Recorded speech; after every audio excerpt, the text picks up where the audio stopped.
Meeting of the Committee of the Whole to order. All members are present. First order on the agenda is approval of minutes of January 11th Committee of the Whole meeting. Motion approved. Moved and seconded to approve. Any discussion? All in favor? Aye. Opposed? Carried. Item D2 on the agenda is discussion regarding updates to the home occupation laws. Who is leading on this one? Kale? Or Steve? Steve? Aha, you're up. Welcome. Home occupation laws. Is this about quartering troops? Yeah, I think so. Yeah, that's So, what's like One the of those question? You just wanted to learn about the, Well, it's on the agenda.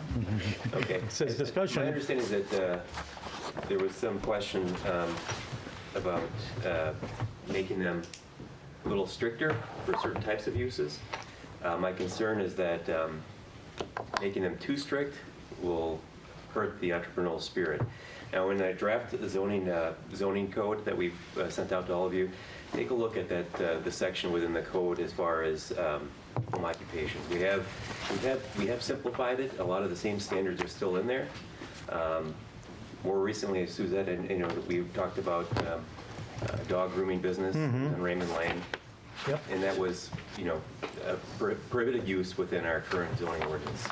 So I guess the question is such a use good for a neighborhood or bad for a neighborhood, depending on the number of visits, people coming and going from a property, or the type of use. We want to maintain neighborhood character first and foremost. So these businesses, maintaining an entrepreneurial spirit, we don't want it to adversely change the character of the neighborhood. We want to keep it, positive, residential, quiet, but provide an outlet for entrepreneurs to do business. So our current code does address that, but take a look at that and just let me know if you have any questions, if there's things you want to change. Is that what we're about it. discussing on the 8th? On the 8th, we'll be talking about the overall zoning code itself. Yeah. But this one specific address topic, that. I think, came up just based recently on some different types of uses that we have currently Well, I within think our existing code. Steve, we all got a notice that this person on Raymond Lane was granted, or going to be granted an occupancy permit for a dog grooming Yeah. business in their home. Right, And I yeah. think that's what raised concerns. If I may, and I raised some of the concerns because what I've noticed, and this really goes back for 2 years now, we changed the way we did business as a city, much in part to do with COVID. As we are still in the throes of COVID, what I have seen, and a lot of it is through social media, is we have home businesses opening up that wouldn't ordinarily be home businesses. This is where we would put these businesses, such as mine, in a storefront. I would never want anybody to view the city as being down on business. So that, first and foremost, isn't the reason why we need to look at the zoning. We need to look at the zoning because that's what it was in place for. Residential areas should remain residential. Dog grooming business, whether you're bathing a dog or you're cutting someone's hair or you're doing nails, these are the operations that we're seeing opening from someone's home.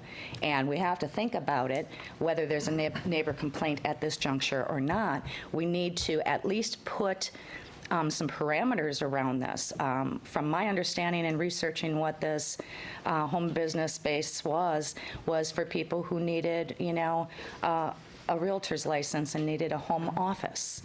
Now we're looking at actual businesses, one after the other. If you're doing a dog grooming service, you can say, oh, well, what's the worry about, cutting dogs' hair or whatever. There's a lot of oversight. We have businesses that are dog groomers, too, in which that went out of business in storefronts because they didn't have enough business. That's not what the ordinance is about. We're not,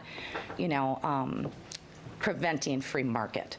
But when we have vacant storefronts and we have operators like myself that have to go through 5 phases of occupancy to open, and somebody else can simply just fill out a permit, and I don't mean to be dismissive, but that's the gist of it. Who's the oversight? Who's following up? Where's health going in? The state may allow you to do nails out of your home. They may allow you to do hair out of your home, but we as a city do not. So I think that list that we have needs to be very specific. If that job or that home-based business that you're looking to run doesn't fit in to the realm of that criteria, and it's not on that list, then it shouldn't be permitted. I agree, and that's the way we've always operated, to my knowledge, Suzette. However, I don't know if this one slipped through the cracks or what happened, or if they No. were never issued the permit, or, Yeah, Mr. Chair, so they applied for a home-based business, and on the 12th of January, on the 14th, we said, no, you can't, because it's not in the permitted list of occupations. So if they had been doing business prior to that time, there's really no way staff would know unless somebody complains or they apply Well, for an occupancy permit. yeah, I understand that. When I saw this, I was wondering, did this get by somebody? Did somebody approve that they could have this? Because, you know, Yeah, I mean, they applied on the 12th, and 2 days later, we said, I'm sorry, but this just doesn't fit the zoning ordinance. It's outside the parameters of, the home occupancy section. So, okay, she good. understood, and, there were some Facebook Yep. posts that she had put, starting a business, and that sort of alerted everybody to, okay, yeah, well, this doesn't work. Good, okay, And as long as we haven't furthermore, changed anything. If I may add, I think it's offering due diligence on our end as a city that we're informing people. I mean, I'd hate to be that person who thinks within my licensure that I can operate out of my home, but didn't do my due diligence to find out that I couldn't do that actually based on city rules. So I don't want to see people spending money to set up a grooming shop out of their home and then come find out that they're just going to get a cease and desist order. That doesn't look good altogether, but that is on them. They It need to is. be responsible Yeah, I'd say to that's on look them. at these rules. Yep, they have to know what they're doing before they start Right, but I investing think, money. I think the climate, especially because of COVID, everybody started doing that. So social media is the great outlet of advertising. Okay, Kale's got his hand up. Chair, oh, yes, Cal. just to help the further discussion a little bit, when you look at section 12.17, I'm yelling through the mask, sorry, but I'm trying. The examples, sub M in there is just a general catch-all category. So I think that was some of the issue we had before is by doing that, you're opening up to planning having to be put in this awkward position of predicting what the council would have approved, which is tough to do. It's a tough spot to be put in. So I understand the flexibility that might, which is intriguing and attractive, but also it also creates a lack of clarity. So if the council is interested in buttoning this thing up, removing that last exception would be a way to really be certain as to what occupations are allowed in homes and which ones are not. Because that is a tough line and a tough spot to put staff in. Agreed. Yeah, I agree.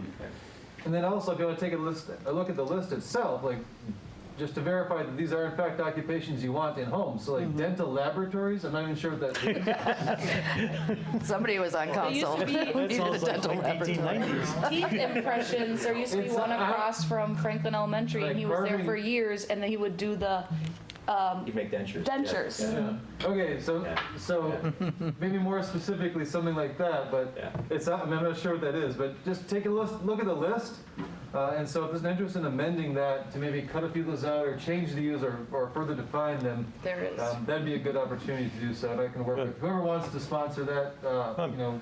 Well, Steve, why don't you come in with some recommendations in the safety and development, and we'll, Also, Right. if there's anything that council absolutely does not want in neighborhoods, I can think of a few, but I mean, like auto repair and those types of things, I mean, that'd be good to know, because I mean, we still, with the spirit of the ordinance and the new ordinance, I think we want to try to be flexible to a point. I understand there's got to be a line in the sand though, but there is an emerging trend to, and cities are doing this, to become a little bit more flexible with what they allow in residential settings. Again, we want to maintain that residential character. It's got to be residential first and foremost, but maybe we can expand a little bit, but yet Tighten up where not hurt needed, right? anybody's Yeah. enjoyment of their property either. But that's a challenge. But. And if I may add, just so if anybody has any inquiries, like a child care out of a home, that's not governed over city. Nope. That is state regulated. So if anybody had questions on that. okay, anything else on item D? If not, we'll move on to item E. These will be closed session items. Item 3 is discussion of the creation of a joint fire department option under Wisconsin Statute 62.13, parent 2M, parent A. And item 4, deliberating the repair or replacement of a public works facility currently located at 6300 West McGee. And item 5, discussion regarding the status of lease between City and Aurora West Dallas Medical Center. For these agenda items, the committee of whole may convene in closed session pursuant to the provisions of Wisconsin Statute, Section 19.85, parent 1, parent E, for the purpose of deliberating or negotiating the investment of public funds or conducting other specified public business whenever competitive or bargaining reason require a closed session. The committee of the whole may reconvene in open session after the completion of the closed session to consider the balance of the agenda. Motion to go into closed session. Second. Alderman Weigel. Aye. Alderman Ranky. Aye. Alderman Haas. Aye. Alderman Roach. Aye. Alderman Aye. Stefanski. Alderwoman Grisham. Aye. Alderwoman Keane. Aye. Alderman Vitelli. Alderman Tenorio. And the chair votes aye. It's unanimous. We are now in closed session.